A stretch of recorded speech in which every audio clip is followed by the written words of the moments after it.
La vérité est une des choses les plus précieuses que nous pouvons trouver. Elle nous permet d'avoir une vision réaliste du monde qui nous entoure. Mais parfois, sa recherche se révèle périlleuse et demande beaucoup de courage, comme le montrent les nombreux enquêteurs, journalistes qui sont morts pour elle. Dans le domaine des manipulations sportives, ce sont des milliers de personnes qui luttent et qui donnent chaque jour de leur énergie pour trouver la vérité et faire en sorte que justice soit rendue.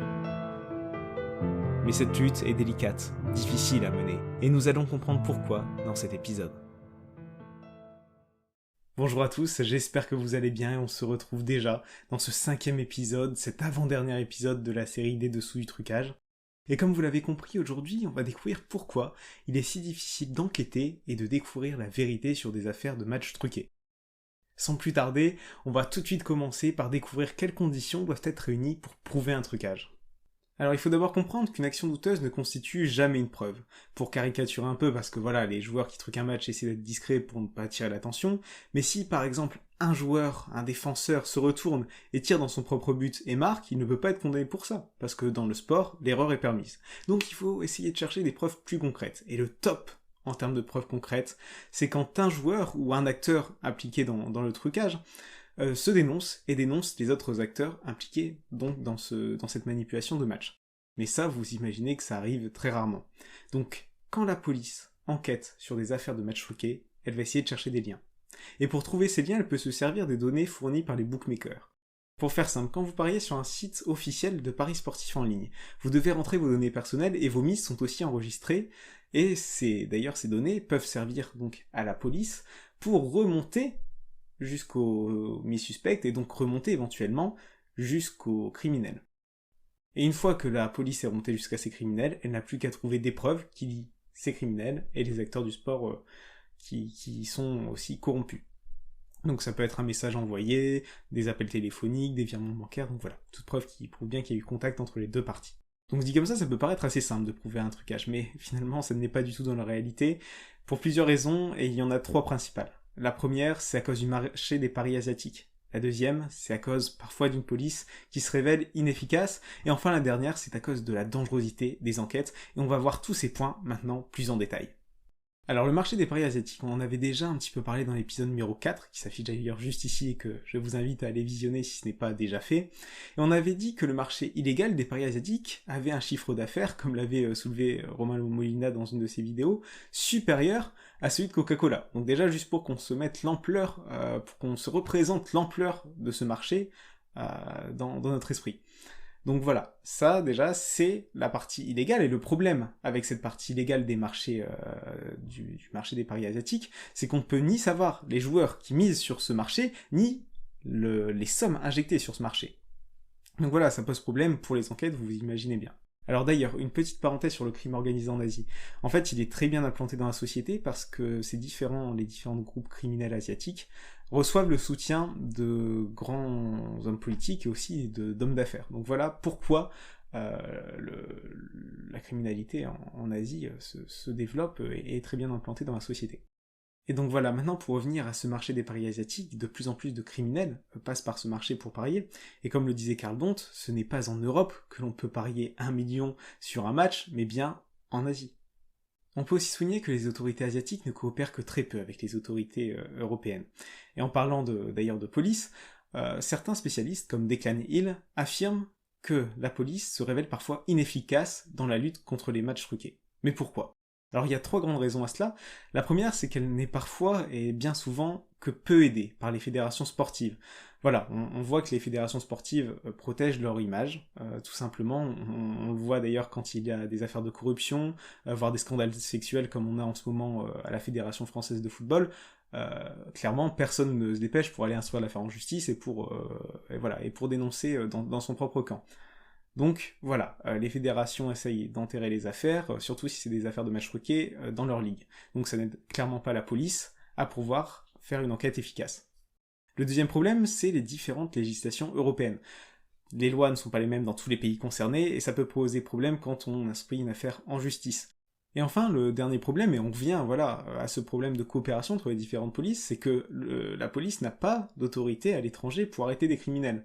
Donc, si les autorités étrangères ne coopèrent pas, comme c'est le cas bien souvent avec les autorités asiatiques, les criminels restent en liberté et il y a des risques de récidive. Donc voilà, pour ces 3 grands problèmes qui montrent que la police a aussi ses limites. Le problème avec la corruption en général, c'est que ceux qui essaient de la dénoncer sont souvent la cible de menaces et de poursuites judiciaires. Par exemple, en 2001, Jean-Marie De Decker, qui était l'ancien entraîneur de l'équipe belge de judo et qui est aujourd'hui député belge, a sorti un rapport où il était dit que des bandes de criminels faisaient venir en Belgique des joueurs en voie de développement dans des conditions proches de l'esclavage. Et il confia à Declan Hill que quand il commença à enquêter sur le football belge, il reçut une série d'avertissements. C'était assez dangereux. J'allais monter dans l'avion et j'ai reçu un coup de fil anonyme qui me disait que si je venais, il me tuerait. Je n'étais pas très heureux. Ce sont vraiment des mafieux, je ne suis pas un lâche mais je préfère rester en vie. On comprend maintenant mieux pourquoi il est si difficile d'enquêter et de connaître la vérité sur des affaires de matchs truqués, mais gardons espoir puisque de nombreuses bonnes initiatives sont entreprises pour lutter contre ces manipulations sportives.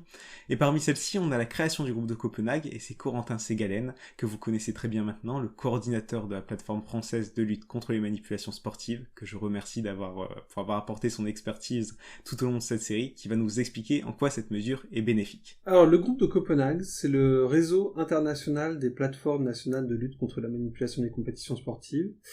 On a commencé, donc on a été créé à Copenhague en juillet 2016. C'était notre première réunion, on était 7 plateformes à ce moment-là. Et maintenant, on est 34 plateformes du monde entier. Donc là, maintenant, on a avec nous on a le FBI qui représente les États-Unis au sein du groupe de Copenhague. On a le Canada, on a l'Australie, le Maroc, on a Malte qui a participé à notre dernière réunion. Qu'est-ce qu'on a encore? Le Libéria, les îles Fidji, le Népal. Et donc tous ces pays, en fait, on travaille en réseau. On a un site dédié, un site sécurisé, qui nous permet en fait de nous envoyer des notices. Alors il y a 3 niveaux de notice: notice jaune, notice orange, notice rouge. Notice jaune, c'est quand on a quelque chose qu'on n'arrive pas à expliquer. Notice orange, quand vraiment on a plusieurs éléments qui nous font dire que un match a de grandes chances d'avoir été truqué. Et rouge, c'est quand on est sûr qu'il y a suffisamment d'éléments pour ouvrir une enquête judiciaire. Et en fait, donc, moi, je vais prendre ce document, donc dire voilà les informations qui sont à ma disposition.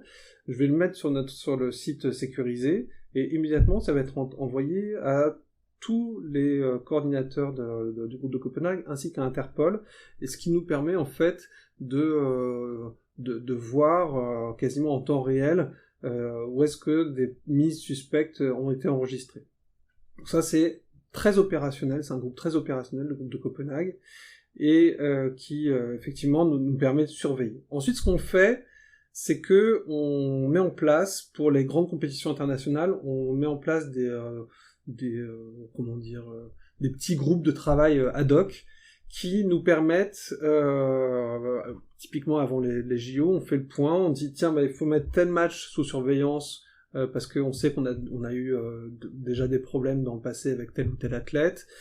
Il faut qu'on mette le paquet sur ce sport parce que là, il y a beaucoup de paris qui sont pris, donc il y a un plus gros risque d'avoir de la manipulation. Et donc, comme ça, on se met tous ensemble, on travaille tout le temps par visio, plusieurs fois par semaine, et en anglais. Et donc, comme ça, on peut échanger quasiment en direct avec les membres du groupe de Copenhague. Le groupe de Copenhague, c'est aussi des experts.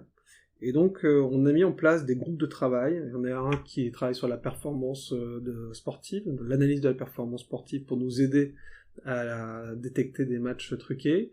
On a un autre groupe qui fait la typologie des manipulations, parce que en fait, il y a plein de types de manipulations sportives. Donc ça, c'est très intéressant. Et on a plusieurs groupes, on a d'autres groupes de travail qui travaillent sur tel ou tel sujet. Et c'est bien parce qu'à chaque fois, c'est 4 ou 5 plateformes qui travaillent ensemble. Donc vraiment, c'est encore une fois, l'objectif, c'est d'être vraiment efficace. Et là-dessus, je pense que c'est une des grandes réussites du groupe de Copenhague, c'est d'être efficace et opérationnel. De bonnes nouvelles donc qui nous permettent d'espérer dans un football plus propre et plus éthique dans l'avenir.